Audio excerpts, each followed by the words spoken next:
Hey, it's Laura with Rain, and this is a quick message before we start this episode. Claim Your Crown 2026 starts January 13th. It is a 7-day reset to help you get ready for the year. It includes power breathwork, your 2026 guide for your card, and the chance to connect to your higher self so that you can discover what it is that your soul wants this year. This is not about manifesting. This is not about to-do lists and goals. It's about getting yourself aligned with your soul's mission. Visit rainworld.co or see the link below this video. And don't worry, you'll have more than a week to finish it. Welcome everyone to One Card Shy. It's Laura here, and we have a special guest, Dallisa Hocking. I'm really excited to have her on this podcast because she is a 5th generation psychic medium, which just is mind-blowing in and of itself. And I'm going to give her a quick introduction here. She does bold and accurate predictions, so we're going to get into that at the end of the episode, about both world events and even for people on their personal paths, doing psychic development, mediumship, astrology, and the tarot. She has a bunch of amazing courses on her website to help you with all of those types of things. And she's trained with some of the biggest names out there. And I was looking through your bio, Dallisa, and I saw that you had worked with John Holland, and that was one of my first, I would call it an Oracle Tarot deck that he has. I still have it. It was one of my all-time favorites. So I was like, what a small world. I didn't even know he trained people, but you got to work with him. Yeah, he did a mediumship class in Maine. And so I actually traveled to Maine and attended in person. So yeah, that was fun. That was several years ago, but it was great. Yeah, that's awesome. So today she works with clients around the world and is known for her clarity, compassion, and no nonsense insight, which is why I think we connect. Because when I listened to your interview with Lee Harris, I just felt that you were so grounded and you were saying a lot of the things that Candy and I always talk about on this podcast, where it's like we all have access to these, I don't even want to say abilities or gifts, because that almost makes it sound like it's you're trying to become like a world-class sprinter, which only some people can do.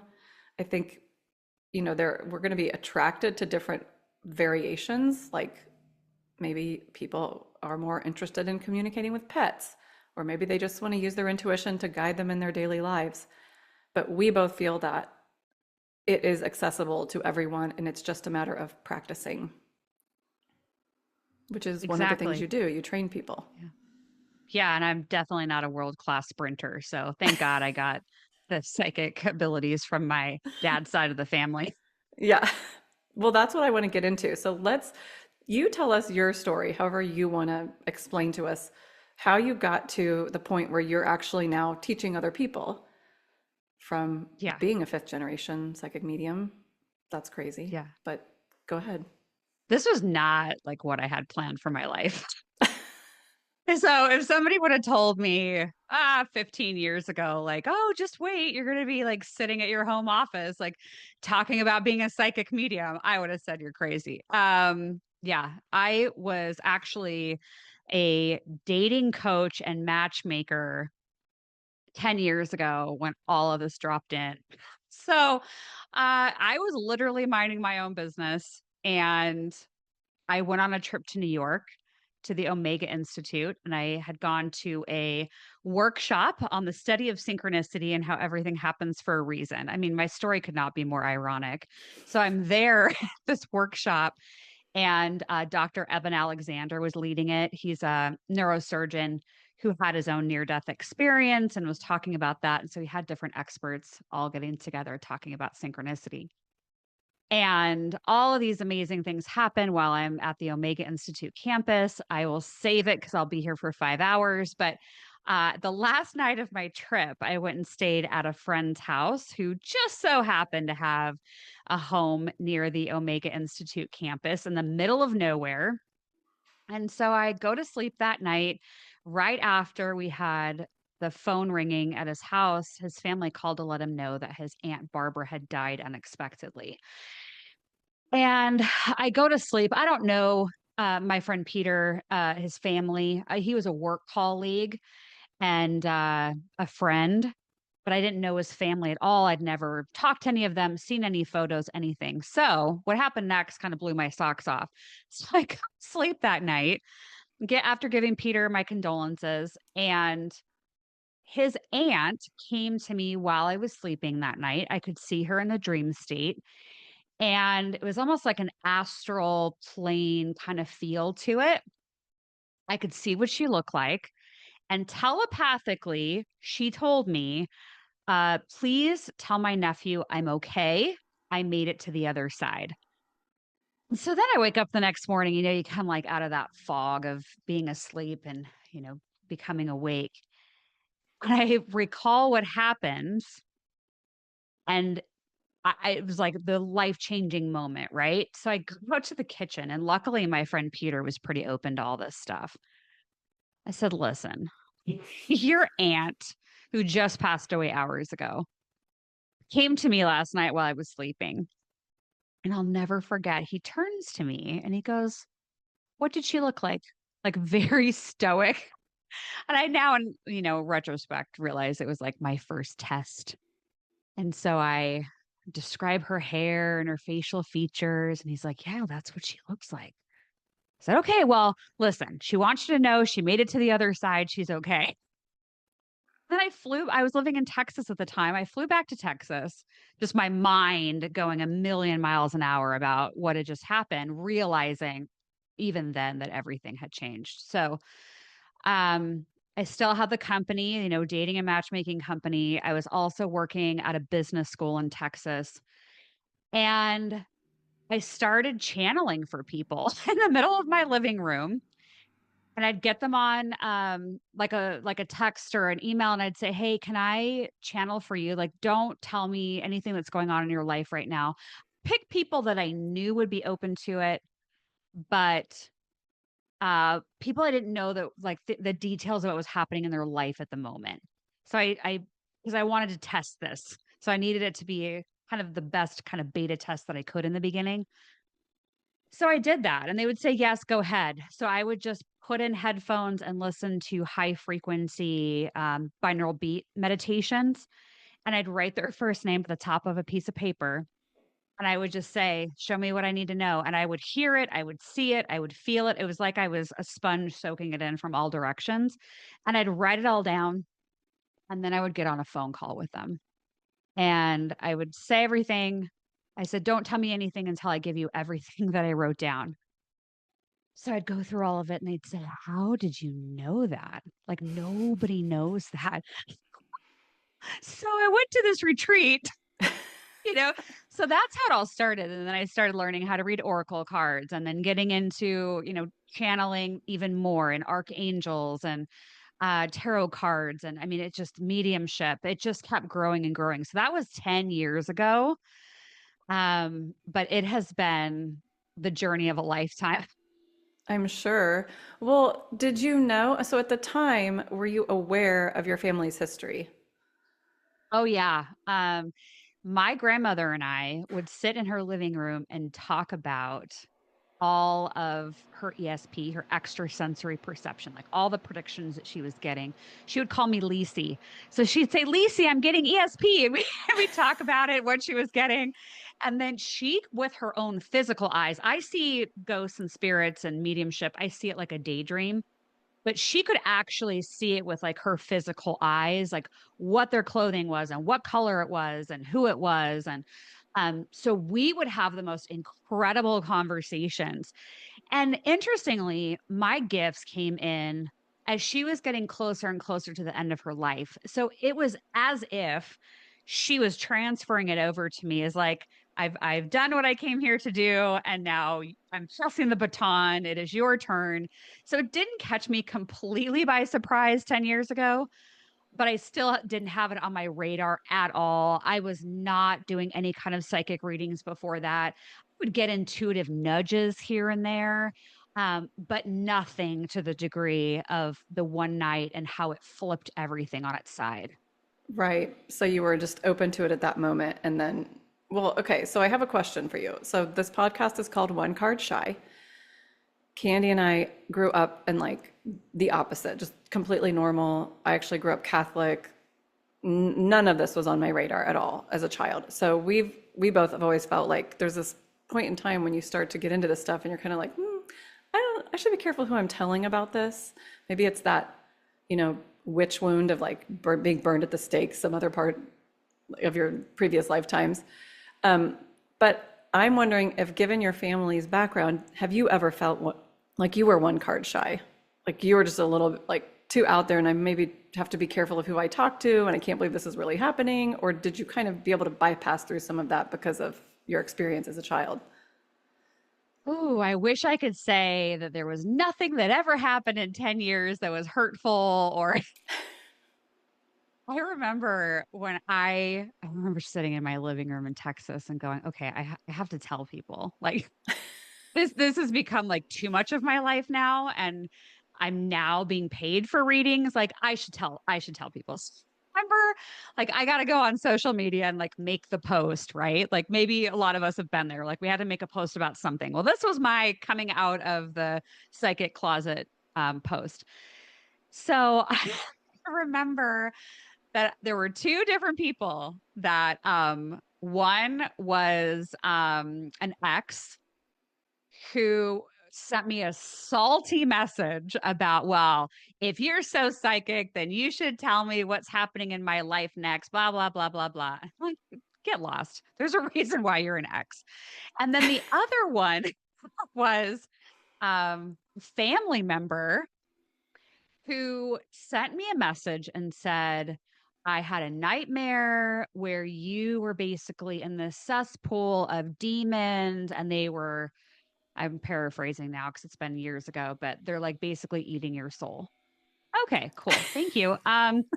So, but I will say, going back to 10 years ago, I probably would have guessed that 60% of people would have been open and interested and curious, and the other 40 would have been just like, who are you? You're a demon. Like, get away from me. And actually, it's much higher on the positive side.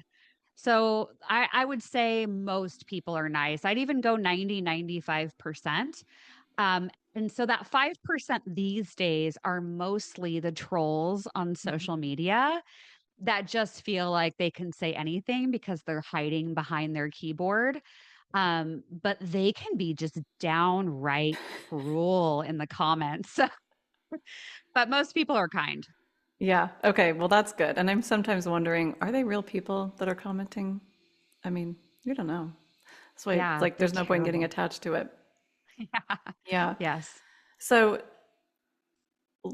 how do you best work, like to work with clients when you're kind of explaining to them, like if they don't feel like they're intuitive or they don't feel like it's like they're obviously drawn to you for a reason, but maybe they're kind of putting up these blocks saying, no, there's no way I could do that, or I could never like have that type of skill, or how do you kind of work through that with someone?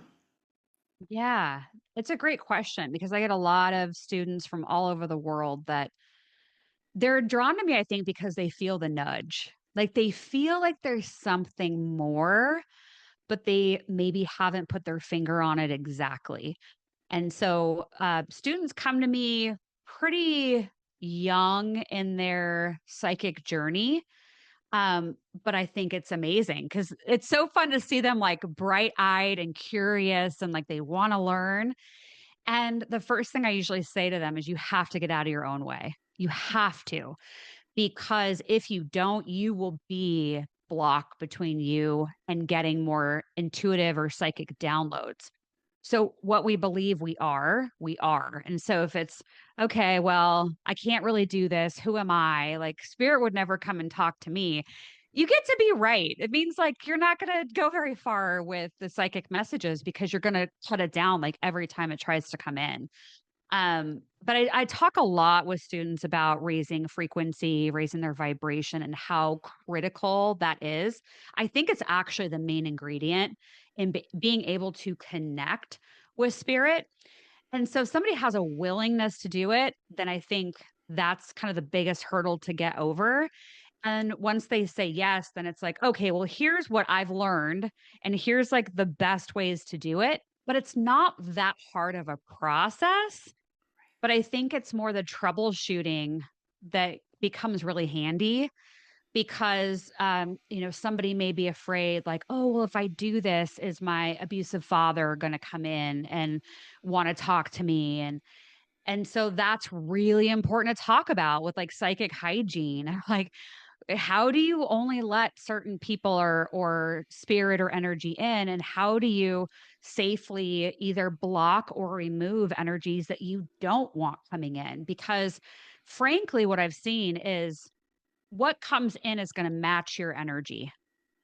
And so if you are really joyful and feeling aligned with your purpose, and you're working with opening up spirit for either psychic predictions or mediumship, or channeling, then what comes in normally is that frequency match. So it's going to be high vibration, like spirit guides and angels and ancestors that really are helpful and of the highest light. However, if you're like really going through stuff in life, and let's say that you've been experiencing a lot of shame or anger, and you're coming at it from that frequency, and it's not a judgment about where you're at, we all go through things, but you are more likely then to actually pull in things at that lower frequency, which could be things from another space dimension that is not of the highest light. And so then you would want to be able to troubleshoot. Well, like, well, now what do I do? Because I've seen people open portals in their homes. I've seen people attract an energy that like wants to stay with them, or entities that get attached. Normally, I see entities in situations where there's some kind of addiction energy, either with that person or in the home, like drugs, alcohol, gambling, you name it. But I have seen entities and people that have been connected to that. That makes perfect sense. So, okay, I had a question and it escaped me. Okay. So I hear you say the words "my spirit team," and then you were mentioning ancestors and all the different beings and types of things that could come in. So, how do you experience your team? And like, are you hearing from different entities, or did you like say, just condense it into one message, please? You know what I mean? Yeah, it's like condense it, please. Like, instead of me feeling like I'm getting 10 different messages at once, like, could y'all just work together and bring me one piece of information? So it's like consolidated on the other side to me, which is really helpful. And I think anyone can do that. Anyone can say, like, hey, bring it to me in one like stream of information. You guys all work together, but this is how I want it delivered. And we can also set a parameter of, don't bother me between the hours of 8 p.m. and 8 a.m. We have to practice boundaries, or else like they'll just want to come in all the time because they know that you can see them and hear them. And nobody wants that. Nobody needs that. So, yeah, it's angels. I talk to a lot of archangels, and so I channel them for things like energy clearings and blessing activations. Um, my grandmother, who, died several years ago, who I get my gifts from, she will come in and let me know that she's around. Spirit guides, my experience of them, they change so much. And it depends on like what the person is going through. So that is myself included. Like, whoever needs to come in to help will. And so it kind of feels like a bit of a revolving door. Sometimes they stay longer than others. And ancestors, I think, based on my own family lineage, that there are other like grandmothers that are several generations back that have popped into the energy as well. So I just kind of think of them as the spirit team. But I think anyone working with energy or wanting to do this kind of work, their spirit team could be comprised of different kinds of light beings or galactic beings. I've had galactic beings show up in sessions before. They're not that common when I do my work, but I have had them come in. So it's unique to each person. Yeah. And how do you empower the human? Candy and I always talk about, we refer a lot to your higher self. So that's what we're trying to train people to work with. But how do you, like, we're always talking about, like, you're the human being that's incarnated here. You're in charge. You don't have to just listen to them. Sometimes what they say is ridiculous. Like, we had this one woman who was having trouble with this home she had just moved into, and the response was, well, you could move. And we're like, no kidding. You could move. Do you know how hard moving is and how much it sucks? No, you don't, because you're not down here doing this. So like, What kind of advice do you give people to empower them to be like, you're the human, you, just like you said, do not wake me up at 3 o'clock in the morning. Let's find something else to work, like to make this work. Yeah, I think it really comes down to boundaries and what you feel comfortable with because you're right. Sometimes they'll say something and you're like, huh? So, what I'll normally say back to them is say that to me in a different way because sometimes, especially early on when I was starting doing this work, they would show me something or I'd see something like or hear it or feel it. I'm like, this doesn't make any sense. Give it to me a different way. So I think most people don't recognize that it is a two-way street. So if they're giving you something, you give something back, and it's like this back and forth that you're doing with them. I describe it like a game of Pictionary. It's like the most spiritual game you'll ever play with them, but they will show you things that it's like you're trying to like figure it out. You're trying to like guess what it is based on your own life experiences because they're going to show it to you in a way that you will understand through your own filter. And so Right. pay attention to like what they are bringing through as long as it's within your own parameters and boundaries. But if they're saying it in a way that doesn't make sense or you're like that isn't helpful, tell them. You can say like that isn't helpful. Bring that to me a different way. And they will. And maybe they go quiet at first. And then it's like during meditation, they might pop in again and say, okay, I have a different solution. But they're working with us. And so I think they can be great allies. Um, but I've seen some people's teams get like really aggressive, meaning, you could be like walking in a Target store and your Oh, spirit team is like, go up to the lady in the blue shirt. And I tell my students whenever that happens, I'm like, don't do it. Don't do it because you can tell spirit, like, you go tell the lady in the blue shirt what she needs to know because it's not about that the message shouldn't be like received or heard or given. It's more like the integrity of are you really going to go up to somebody you don't know and give them a message? They might not be open to it. Maybe they just had a death in their family and your spirit team is trying to tell them that their husband's okay. They might completely lose it in the store. Like you don't know what they're going through. So I always say do not go up to the person. Um, but just tell spirit to redirect it to them directly. I absolutely love that. Have you ever read the book Nonviolent Communication? Okay, it's nothing to do with spirituality, but it's about communicating, as it says. And the man that wrote it has worked with all of these groups of people around the world, like warring tribes in Africa to like the Middle East. And his whole thing is you're not supposed to give advice that nobody asked for. So that, I mean, you're exactly saying that. And he considers it violent communication for you to give advice that was not asked for. And I mean, I am still really bad at this.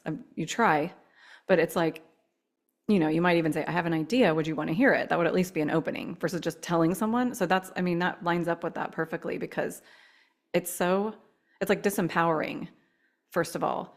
And I remember when I first started going to see these shamans, I was doing a lot of soul retrieval work with them. And the first thing that Jim said when I came in there was, okay, I'm not going to hand you a Kleenex. You need to ask for it if you need one, or you need to get it yourself.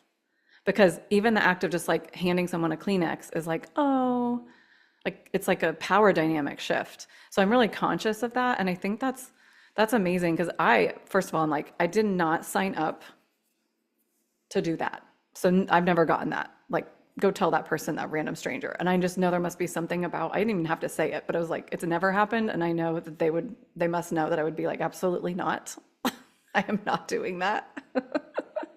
Yeah, they don't do it to me either. Yeah. But I've had several students where they've had it happen and they're like, what do I do? So that's kind of that troubleshooting piece. It's like you Yeah. start practicing psychic work or mediumship or being an energy practitioner and these things come up and you're like what am I supposed to do, and so I think it is helpful to speak to somebody that has had experience and gone through different things and worked with a ton of clients just so they can help kind of paint the picture. But you got to go to somebody you trust because unfortunately in like any industry they're not all of the highest frequency. So you got to be mindful of like, who are you asking advice from if you are going to ask advice? Yeah, because you also have to be aware of that, like, which I think is kind of like starting to fade off the planet, or it's coming to the surface, but it's that guru mentality where this person you're learning from has all the answers instead of them being like, no, actually, when they say, what should I do about this? It's like, well, what do you want to do about this? Because you get to decide for yourself. There's no set of rules to follow. And you sure as shit don't need to be following everything your higher selves or your spirit team says to do if you don't want to. Yeah, I agree. I just had a conversation about this a few days ago, and we it was with another psychic medium, and we were talking about how disempowering a psychic reading can be. And I know that sounds really kind of weird coming from a psychic medium. But these days I do more of the teaching, you know. And so our conversation is just that. It's like, who are you giving your power away to? You know, I recognize that now, 10 years into this, where people would come to me and ask me, let's say, should I move to Wisconsin? You know, and they're like hanging on every word Hmm. that I say that I'm channeling through. And as much as I stand behind my readings and what I see and what I get, I don't think anybody should give any amount of power like that to anyone who's like deciding if they're going to move or not or quit their job or but I do think psychic information can be incredibly helpful to see where the energy's at, what the possibility of the energy is, and then talk about it. Like, okay, well, the energy right now is pointing to, you closing a chapter here and opening a chapter, a new place. Like, where do you want to be? Hmm. Even if I said don't move to Wisconsin, if you feel like that's where you need to be, you better get on that plane or in that U-Haul truck and you better get all your stuff to Wisconsin. Right. Well, we always talk about how like the S word is should. Like, should you move to Wisconsin? I mean, here's the benefits that like you might get like insight from a psychic reading that you hadn't thought of before, but to depend on anyone to direct your life is problematic. And I can only say that because Candy and I had this business coach who was super psychic and not working with the highest light. And when we signed up with him, I knew that at some point it was just going to end and it was going to be fine. Candy was stressed the whole time, but she's the one that ultimately called it off. And then when we realized what was really going on, it was like the energy was just, I was like, oh no. And it was gone. But it was like he was telling us everything to do. And I have no doubt we cleared a bunch of stuff and like I learned so much. And like we threw away all the notebooks afterwards. And I was like, now I'm kind of mad we threw those away because there was a lot of insight that he gave us that is now actually happening. So it's like, Wow. so kind of in my mind, it's like these experiences are all experiences. So even if the psychic says, don't move to Wisconsin and you do it anyway, like, and then maybe something happens where you're like, whoops, they told me not to, you're still having that experience. So you still get the benefit of whatever it is you're experiencing. But yeah, Yeah. I love that empowerment. So, okay, you channel, you're a psychic medium.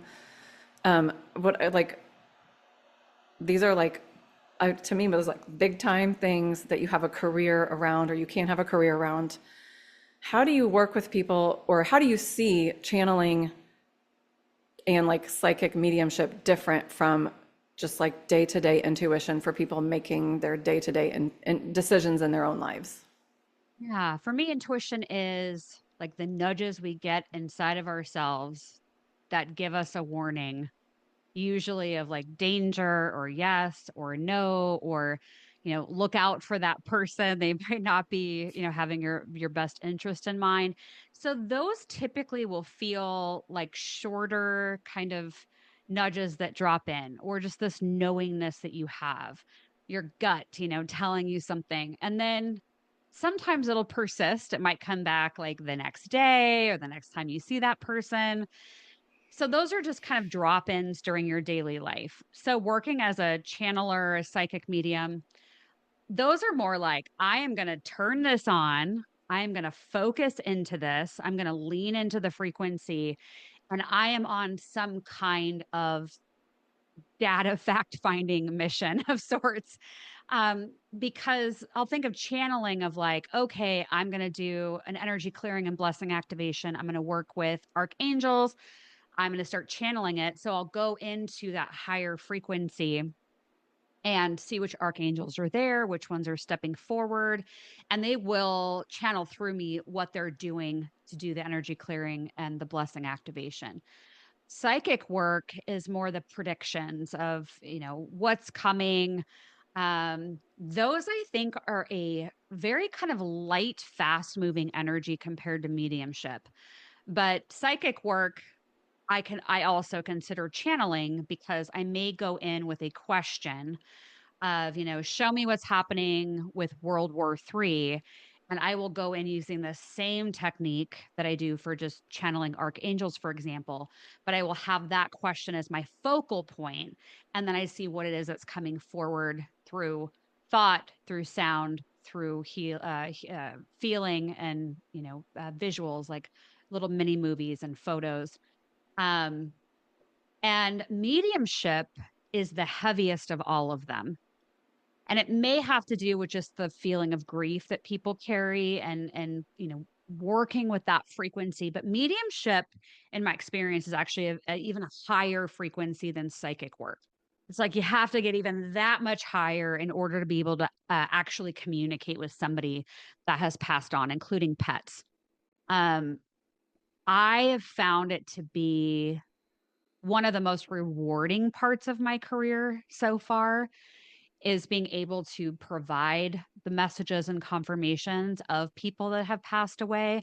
And I've worked with cold case, different investigations, like with a private detective. And I think looking at those kinds of cases have been incredibly interesting, but also very sad. So there's just a lot that one goes through doing mediumship as the practitioner. And so especially if somebody listening to this is like, yeah, I want to be a medium, I want to do that. It's like, okay, like honor what you're feeling called to. But I would also say, as the teacher in me, you've got to take time to rest, and you have to unplug from the spiritual work for a decent amount of time regularly, because mediumship, I have found, can burn you out so fast. And another teacher I'd gone to outside of John Holland for mediumship was Hollister Rand, and she's in Southern California. And I remember one time during class, she said, oh, yeah, I only do, I think she said at the time that she was doing 9 sessions a week. Mhm. And she said, that's it. That's my maximum. And it always stuck with me because I think it's important for us to figure out as individuals, like, what can we realistically do? I don't necessarily want to go back to when I first started and I was doing $20 readings for 20 minutes and doing 16 of those a day. I had to eat RB sandwiches on the way home because I was so exhausted and I needed like protein to refuel my energy. But you don't learn that stuff until you actually go through it. And nobody I've heard like actually talks about any of this stuff. But mediumship is heavy, to answer your question. Yeah, no, that makes sense. Actually, are you listening to the telepathy tapes? Oh my gosh. I think you're the fourth person who's asked me in recent time. I'm And I obsessed. swear to you, every time, because I love YouTube, I'm always on there. And it keeps coming up and coming up. And I don't know why I haven't hit start on this dang podcast. But I hear that some of the things I predict and what they've said about telepathy is like on the same track, which is interesting. It's amazing. I mean, first of all, it was the number one podcast. Like it basically, I don't exactly know when it came out, but I remember this was about a year ago that I heard about it, and it was sort of toward the end of the first season. And this last year, it's the number one podcast on Apple. And I mean, I've got the chills. So in the second season, they have a whole episode about mediums, and there's a Oh, organization called Forever Family that's a nonprofit that connects mediums with people for free that have lost loved ones. And the woman, they are like measuring their brain waves, they're testing, like rigorous testing to even let a medium in to be able to participate. And what they described and I thought maybe he misspoke because I got a little confused, but they're basically saying two different sides of the brain are lighting up for psychic information and for medium. And what I thought he was saying, and what the woman who actually is the medium said, the man is like in charge of the organization. He is not a medium, but the woman that they were interviewing said the mediumship is coming more from, like, you really have to access your heart space, and the psychic information is like you're going out, like you just said it, you're going out and pulling the information, whereas the mediumship is like you're opening the heart center to like make that connection. And whatever was going on in the brain made me think of like the left side, right side, where you've got the masculine, feminine energy. You know what I mean? Like the yin and yang in the brain, which connects with the heart and the mind. So you've got the heart, which would be yin, and then the mind to me, which is yang. So I'm like, to me, like the way they said that, I was like, oh my gosh, that all kind of connects with, and also it connects with what you just said. Like it's a different frequency. Yeah. Yeah. Yeah. Cause I think there's a belief, and I wouldn't have known any different, that psychics or mediums or psychics, like it's just kind of all in the same bucket. And it's definitely not. So if anyone's looking for like a prediction about life, go to a psychic. If you're Mm-hmm. looking to connect with a loved one, you need to see the word medium in the title of what they call themselves. But yeah, it's heavy, heavy work. Mm-hmm. Um, Well, you're very, holding very space for the emotional. human too. Like you have to hold all Mhm. that space for them. Yeah. Yeah. Okay. So let's talk about the tarot because you're into it. I know you have a class, and we do cardology, which is the astrology and numerology of the playing cards, and they kind of line up. I'm gonna say it's like not the major arcana, but the minor arcana, because there's four suits. So the suits kind of line up. But you are the Four of Clubs, as we emailed about, which we call the untethered guardian. And the Four of Clubs people are really cool because they think outside the box. So even the ones I know who are not into this stuff,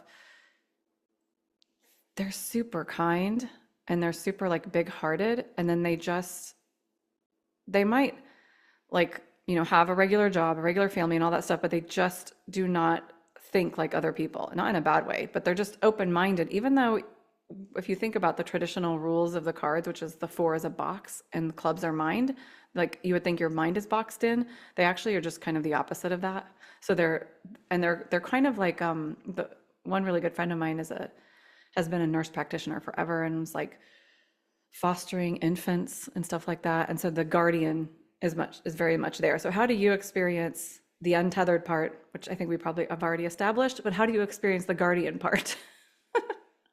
Oh, yeah. This is bringing up some thoughts I have on drama triangles, which is not where I thought I was going to go with this today. But um, so the guardian piece, like I remember even as a kid, like making sure my brother was okay and like really being mindful of him as a little kid. So I always felt much older than what I was. So I've always kind of approached relationships and people of all kinds of like, who are you? What's your story? Like, what do you need? Mhm. But where the drama triangle piece comes in is I remember early on in the psychic work, like people would come in and see me, not all of them, but majority that were experiencing some kind of victim energy. Like, hey, this is broken. I don't know why I can't get ahead. Like, kind of that heavier, woe is me energy. And they were coming to me to get fixed. Mm. And so I was like that rescuer energy. And so when I hear guardian, I think of the kind spots inside of myself and my heart where I was really just trying to hear them and help them. But it ended up leading to a lot of burnout over the years because it wasn't coming from that place of self-empowerment and like, you can do this, you know? So these days I feel more like a cheerleader. Mm-hmm. Like I was kind of having this little mini movie in my head last night about me standing at the finish line where somebody I know is like running the marathon. And I'm there being like, way to go. This is amazing. So I actually find myself more in that space. But I think that encouragement and cheerleader persona or energy is more because I want them to be okay. Mm-hmm. And so I kind of approach it as like the more that I can be of light or have, heartfelt intentions, the better they will feel about themselves and their life. And so that's kind of what I'm piecing together with that guardian statement word. Yeah. I like that. How does this relate to okay, so I don't have the suits correlations memorized, but it would be either the mental suit in the tarot or could be fire or air. The elements always are like, if you look it up, it's always something different when you try to compare the two systems. So does like a four, it's still a four, but does it jump out at you which card that is in the tarot? Like the four of So it'd be wands or the four? swords because Okay. the swords are the air cards. And four in tarot is more of like that box concept of Mm-hmm. like the stability. I think of any fours as like legs on a chair, Yeah. like where it has a lot of foundation. Yeah, so it doesn't feel so much like outside of the box. I Mm-hmm. wouldn't go in that direction, but I would think with like a four and putting air or thought and mental capacity into it, it could mean for me like foundation Mm-hmm. in the mind, like that the mind and the thoughts are really important and that we're maybe running like an operating system based in the mind because I'm a Gemini rising. Okay. And so I'm like always in my head thinking about all of the things. And so I think the four of swords or four of clubs makes sense. Yeah, that is four is another. It's interesting because with the cardology, there are karma cards for each card. And the reason this four is outside of the box is because it has a five karma card, which the five is actually, you take the four. If you look at the pips on a regular playing card, which are the symbols, you have the four plus the five in the middle. Now you're kind of busting out of the box. The fives are always like kind of busting out of the box, but this four is closely associated with the five, so it's a little bit unique. But the other thing we say is because you're a four, and because that one of the definitions of the four is stability, you make other people feel stable. It's like you carry that frequency, and you're trying to become stable, probably always kind of searching for stability, never quite feeling stable. Maybe as you get older, you shift that, but people come to you because you feel stable, because you're carrying the frequency. So it's like this like paradox of you are that thing, people can sense that in you, but you're trying to find it too. Yeah, I would say it's right on the money. Yeah, but I actually like the changeability. And so I have learned to really just love and embrace it because with astrology, some Gemini rising, Pisces moon, Sagittarius sun. So they're all three mutable. Mm. And mutability in that degree, like you're always kind of moving around. And I quite literally moved physically many, many times in my life. Um, but I like that I can be flexible. And so that's great that people see me as stable. I actually feel very stable. But I think if somebody were living my day to day life with me and like why I make certain choices, they might be like, what are you doing? Right, like you have the movability, you feel stable inside, but Mhm. to people who are craving stability, your life seems like it's too much. Yes, but I love it. That's awesome. I love it. Okay. All right, so let's start with, do you have any offers you want to promote on this today on this podcast at all? Well, I Or think since we've been talking about psychic gifts, I have a free quiz on my website that's fun. It's Discover Your Psychic Gifts.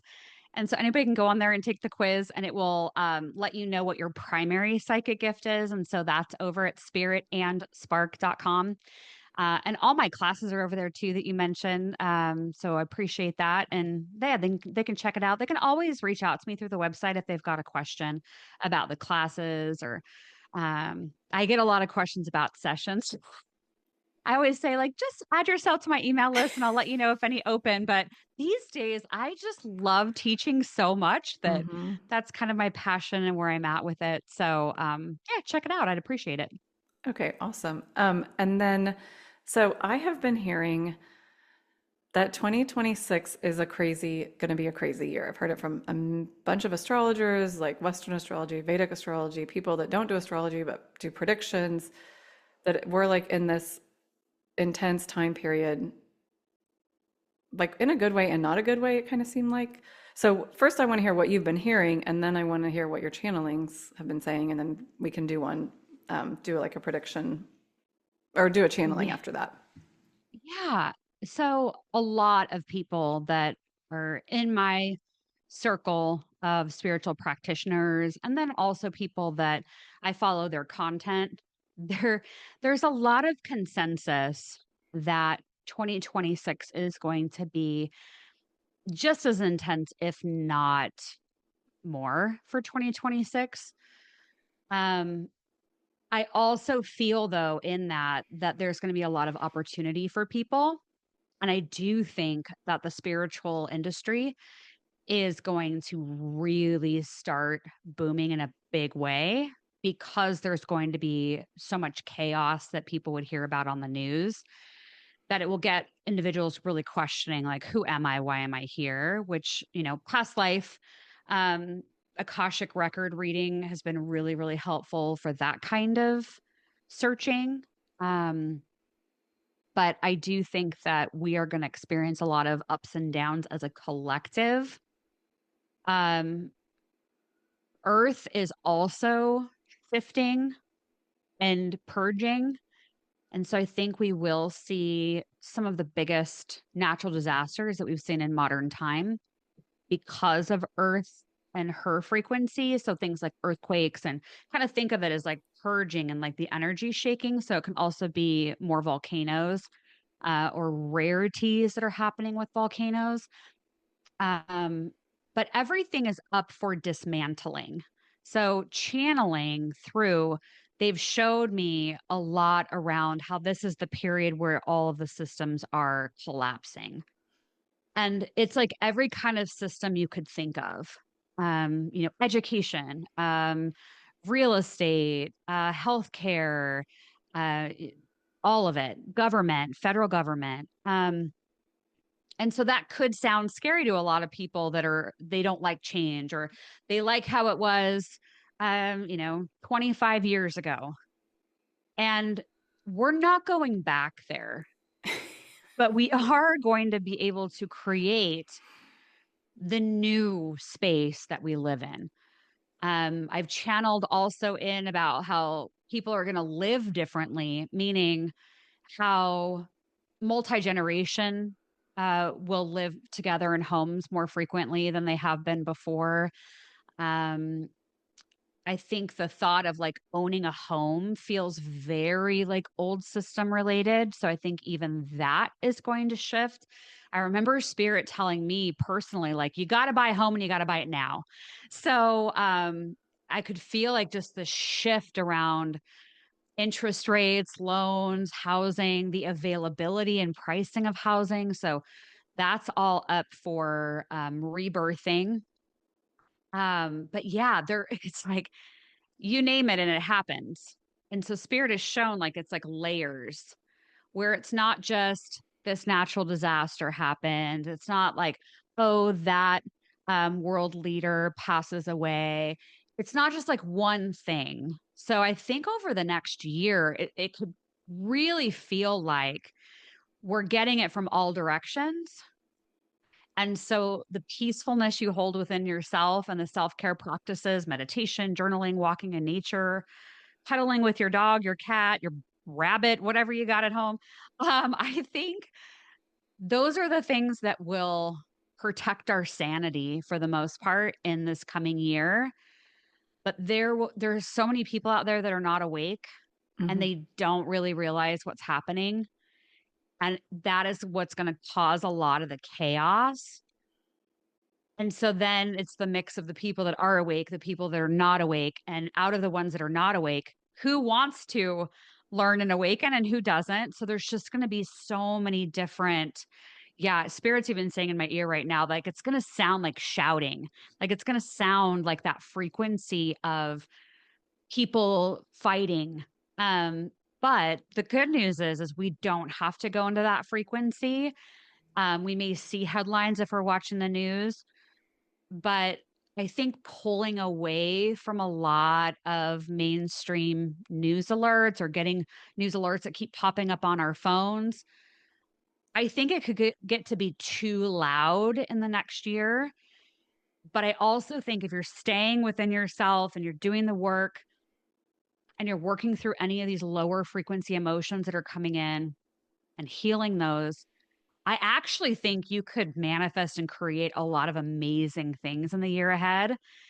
And AI is just going to absolutely like torpedo through like the future. And so, can you do something with AI? Can you learn to partner with it in a positive way? Because I don't think that's going away based on what I've seen. And there are a lot of people that are hesitant or they're afraid of it. And um, with anything, there's a light side and a shadow side. And it's what we're going to navigate. But I do think we're ultimately headed into the next few years where we will then be able to really start thinking about how we want to rebuild everything. But in order to do that, Spirit has said like it needs to collapse first. Mm-hmm. Yeah. And that's really scary for people, but it's, you still are here and you've incarnated right now. And in my mind, it's like, get on board because this train has left the station. Yeah, you picked this time. And Yeah. that's a great point you bring up because if you're starting to feel that fear or you feel like you're spiraling and what's going on in the outer world, maybe get really, really quiet and meditate and journal on the question, why did I decide to incarnate now? There's a reason why you came in. I had a teacher one time tell me that there were 10 souls on the other side that all wanted to come in right here, right now for everything we're about to go through. Yes. And you were the one that got picked. So, like, what are you doing? Like, let's do this. Like, show up. We're here. Do the best you can. We're not going to be perfect. It's going to get messy, but do the best you can. It's the four agreements. One of them is do the best you can. I know that's, I'm paraphrasing, but always do your best, I think is what it is. But that's all we can ask for. Always just try to really do your best. Well, and it's also, it's like, if we could reset the way the housing situation is, what would be the vision? We get to pick. So if you get into the, if you're feeling really overwhelmed or anxious about everything, start to envision a better future and just pick whatever your favorite thing is. Because or do what I do, which is like I open a news sometimes and I'll see a news headline and I'll be like, no, and I'll just put my phone down. Like, we're not doing that. No, go away. And I remember Lee Harris saying in one of his monthly energies, he said, you'll see a headline and then a week later it will have flip-flopped. So you're going to get spun up about something that actually isn't going to be a problem in a week. So why are you letting yourself get spun up in that? And then you can do the same thing, like go into the meditation, be like, why am I letting myself get spun up? What vision do I have for the future? That's the other important thing is we're collectively creating this future. So we've got to like figure out what we want. Yeah, I was listening to a podcast. Oh gosh, his first name is Jordan Chowder or something like that is his last name. Anyway, he just did this podcast where he read a chapter from one of Robert Monroe's books. So I was just sitting listening to Jordan read, and the chapter was about how Robert Monroe would take his consciousness similar to the hill in the telepathy tape, So I Hear. Mm-hmm. But instead, he was talking about this place called the park.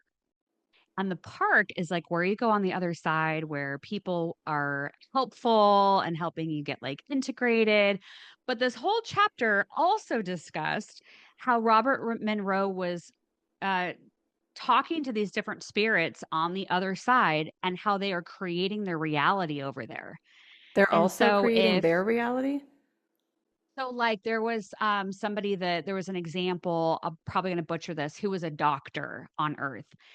And so Robert Monroe went into the other side and found this place where it was like a waiting room for doctors. And It's he like Harry explained Potter. like What's that? That's kind of like Harry Potter. Like Oh, really? you're training in this art and you're training in this art. Continue. Sorry. They talk Oh, about this on the telepathy tapes. Like there's rooms where spirits are training. Yeah, they yeah. do Yes. mention it. Hmm. Yeah, so there's training. Robert had shared that this waiting room in doctor's office was so that doctors who were transitioning to the other side felt more comfortable coming to the other side. And so the concept in this chapter was like that Robert had seen so many instances where people he knew that had died that he connected with on the other side were showing that they were creating their own spaces and realities on the other side. And so maybe it's a doctor's office that somebody wants to hang out in, or somebody's going to go create some like majestic fly fishing dock, that they want to go fish off of and get into the water. So it's like we also still have the ability to create our reality. It sounds like, according to Robert Monroe, when we cross over as well. So I just heard that last night. So I'm going to kind of sit and meditate and channel on that too, because that feels really aligned. Why wouldn't we be able to do that on the other side if we're able to do it here? I have heard before that the people that believe in hell can end up in a place that seems like hell when they die Yeah, because I've heard that too. It's like we're creating our own reality when we get over there. And yeah. I've been sitting with that a bit this week, actually, because it would explain more of like, why would someone who is very religious go to the other side and have this incredible experience with Jesus, where like the next person who's not religious still can have a near death experience and go to the other side and have all these incredible things that happen that have nothing to do with Jesus.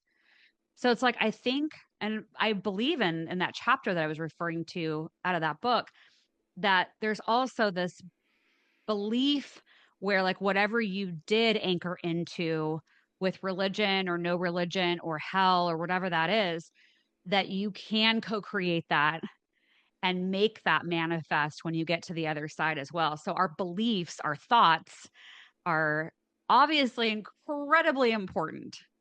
That is crazy. So you're talking, Robert Monroe is the one with the Monroe Institute, who's the ex-CIA that teaches remote viewing and all that stuff, right? Yes. Is that it? Yes. Okay. Yeah. So I didn't realize, I don't know why I didn't realize he was teaching, you can go and do all these courses there. It's like in Virginia, but I didn't realize he was also talking about the other side. I just never made that connection. That's awesome. Yeah, apparently he's written a few books, and it's worth checking out. But yeah, I did one of their remote viewing classes, and you can take those online too. So Oh, cool. I thought they were very well done. They're very like by the book. Yeah. It It's the was CIA. interesting. Yeah, because what I found a little bit challenging with it is they would bring, the target up on the screen or the random letters and numbers that are associated with the target. And my psychic abilities would kick in and I would start actually reading it as a psychic. And so that doesn't quite fit the protocol of what remote viewing wants you to see with it. Right. So I found it more challenging. I think somebody who's never done psychic work and never done remote viewing, they would probably do better at it than a psychic trying to do it. Totally. That makes sense. Oh my gosh, that's funny. Okay. Do you want to do a little channeling before we wrap up? Yeah. Do you want me to like get a message of whatever spirit wants people to hear? Yes, I love that. Okay, let's do it.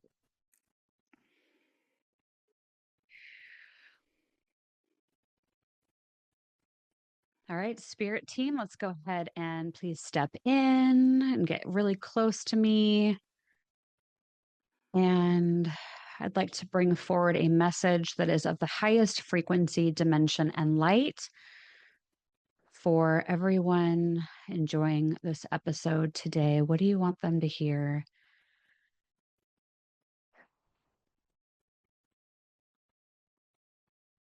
Your heart is the magnet. You discussed today about the importance of heart energy and how the heart is what connects you to other beings, to the other side.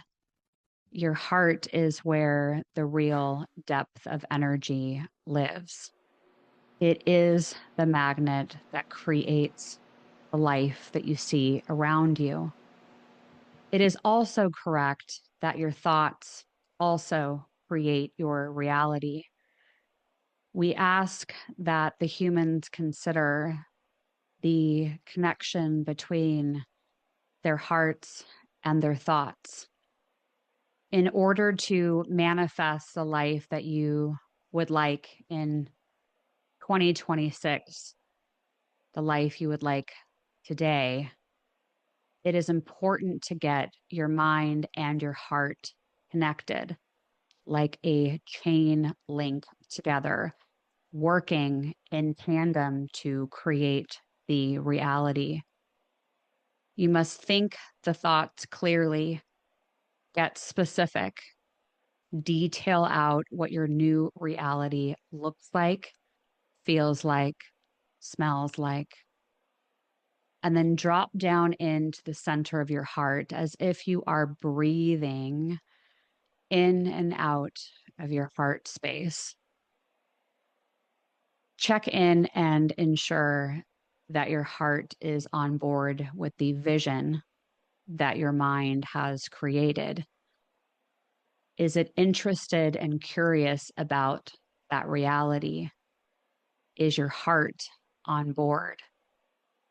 If it is, then it means that the heart and the head are connected and you are able to manifest the co-creation, the new reality.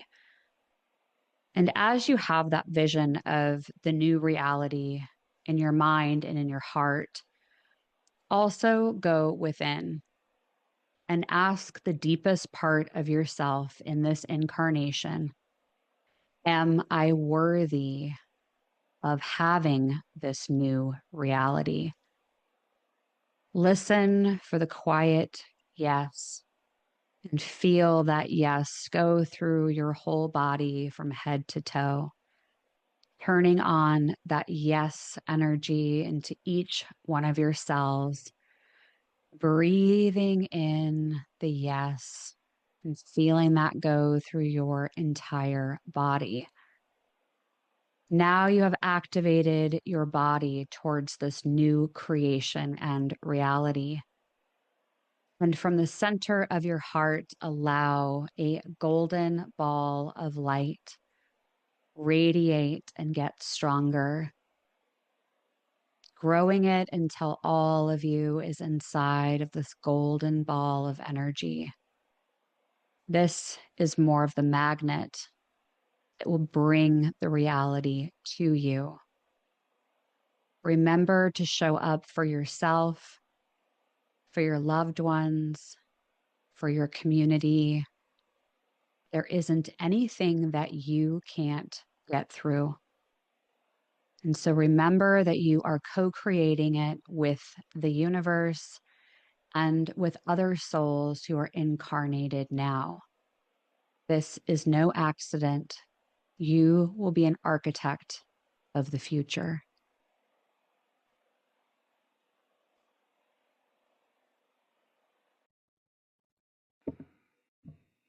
All right. That was awesome. Yeah, I usually forget it within like a few minutes. Oh, it was so good. It was like a step-by-step activation of how you magnetize things in through your heart center. And what it made me think of was the Dantians, and let's say it's like Chinese medicine. Instead of having like 7 centers in the body, like the chakras, they have 3: body, mind, body, heart, mind. And this woman, this book I read, this woman said she just spent like 2 years only listening to what her body said. I don't know why she spent so much time, but you can, it's kind of like, they were saying your mind has an idea, but is your heart on board? I mean, that's huge.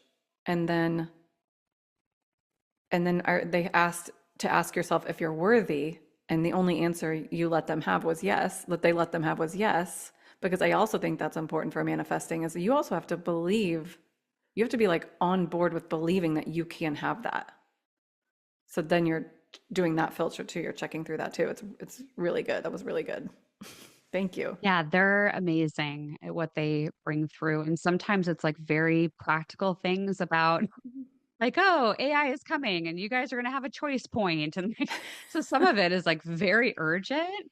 But I never know like what direction they what they want to go in. But I always trust that it's whatever people need to hear in that moment. Yeah, exactly. Well, this has been so fun.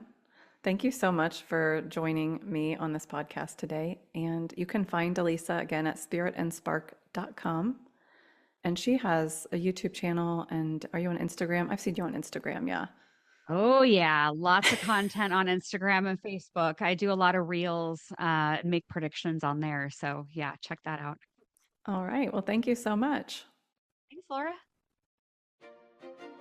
That wraps this episode of One Card Shy. Did you love it? Leave us a review, share it with your friends, and sign up for our monthly crown straightener. Bonus, you'll get our free Claim Your Crown guide when you subscribe. And be sure to find us on Instagram and check out our website. Both are rainworld.co. All the links are below. See you next time, Queens.